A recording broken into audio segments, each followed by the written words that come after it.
আসসালামু আলাইকুম। প্রিয় দর্শক, কেমন আছেন আপনারা? সংবাদ পরিক্রমা ইউটিউব চ্যানেলের পক্ষ থেকে আপনাদেরকে জানাই আন্তরিক শুভেচ্ছা। আমি আপনাদেরকে একটি ঘটনা শুনিয়েছিলাম, আজ দ্বিতীয় ঘটনাটি আমাদের এলাকার এক প্রতিবেশী ড্রাইভার কাকার কাছে শুনি। উনি ওনার দেশের বাড়ি ছিল লৌহজং নদীর ওপারে, সেটি হচ্ছে চরদিঘলিয়া এলাকার নাম। তো উনি মাঝে মাঝে গ্রামে যাতায়াত করতেন। আগে আমরা যখন ছোট ছিলাম সেই তখনকার ঘটনা, ওনার ছেলের মুখে শোনা। তো ওই ড্রাইভার কাকা তিনি অনেক রাতে চলাফেরা করতেন, ভয় পেতেন না, বেশ সাহসী লোক ছিলেন।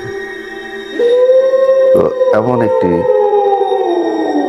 সময় যে একদিন উনি রাতের বেলা খুব জরুরি একটি দরকারে গ্রামে যান।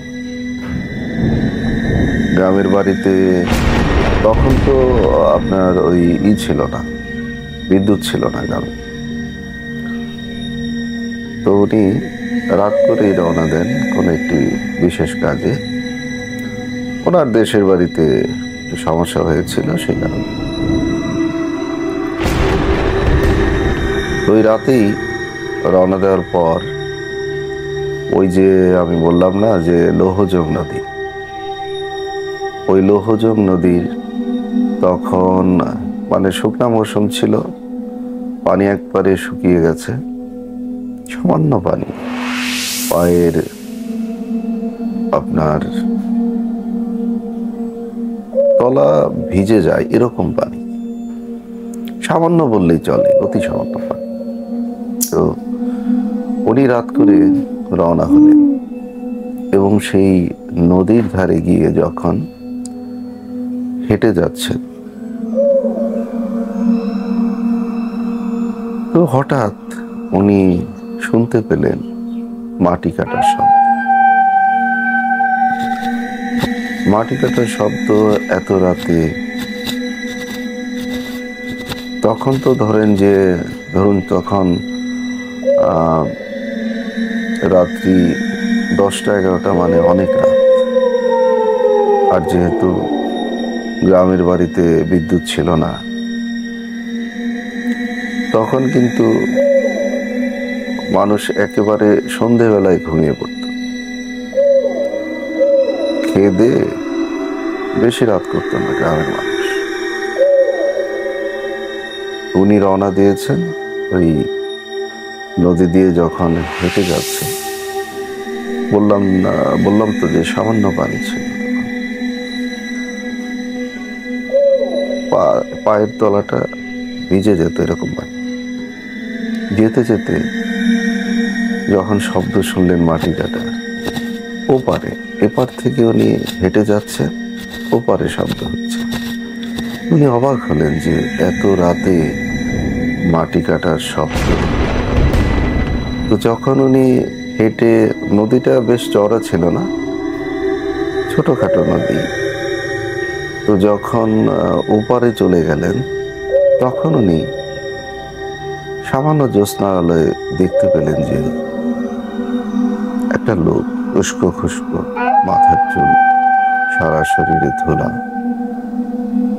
ধুলো পড়ে গেছে সারা শরীরে, আর লুঙ্গি কাছার দেওয়া, কোদাল দিয়ে মাটি কাটছে, কবর আকৃতি মাটি কাটছে, সেটি বোঝা যাচ্ছে সামান্য জ্যোৎস্নার আলো। তো উনি তখন অবাক হলেন যে এত রাতে চারদিকে কোথাও কেউ নেই, এই লোকটি এখানে কেন কবরের মতো করে মাটি খুঁড়ছে? আর স্বভাবতই এত রাতে মানুষের ভেতরে কিন্তু একটা ভয় কাজ করে। যে খুব সাহসী সে বুঝতে পারে যে না, এটা আসলে অন্য একটা কিছু। উনি যখন জিজ্ঞেস করলেন যে আপনি কে, এত রাতে এখানে এভাবে মাটি কাটছেন, গর্ত করছেন, কে আপনি? তো ওনার মুখে শোনা যে কথা, উনি বললেন যে এই প্রশ্ন করার পর পাগলের মতো দেখতে কালো বর্ণের সেই লোকটি ওই কোদাল ধরা অবস্থায় তার দিকে চোখ মেলে তাকাল, চোখ তুলে তাকাল। লাল তার সেই চাহনি ছিল ভয়ানক। শুধু একটি কথাই ওই লোকটি তাকে বললেন যে তোর কোনো ভয় নেই, তুই চলে যা।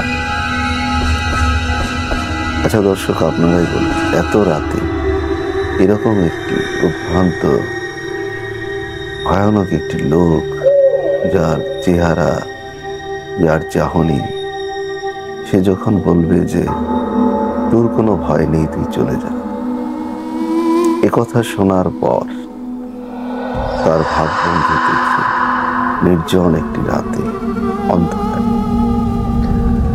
তখন কেমন অনুভূতি হতে পারে? আমার ড্রাইভার কাকা যত সাহসী লোকই হন, তিনি অনেক ভয় পেয়েছেন, এবং উনি কিভাবে তার বাড়ি পর্যন্ত হেঁটে চলে গেছেন সেটি আসলে তার বলার ছিল না। তিনি এতটাই ভীত সন্ত্রস্ত হয়েছিলেন। তো বাড়িতে, ওই গ্রামের বাড়িতে পৌঁছে যখন সবাইকে বললেন, তখন তারা বুঝতে পারলেন সব যে না, কোনো স্বাভাবিক ঘটনা ছিল না। যাই হোক, তাকে পানি পড়ায় এসে খাওয়ালেন সব। তো দর্শক, আজকের ঘটনাটি এতটুকুই ছিল। আগামীতে আবার কোনো ভৌতিক ঘটনা নিয়ে আপনাদের সামনে আসবে। সে পর্যন্ত ভালো থাকুন। ধন্যবাদ সবাইকে। আল্লাহ হাফেজ।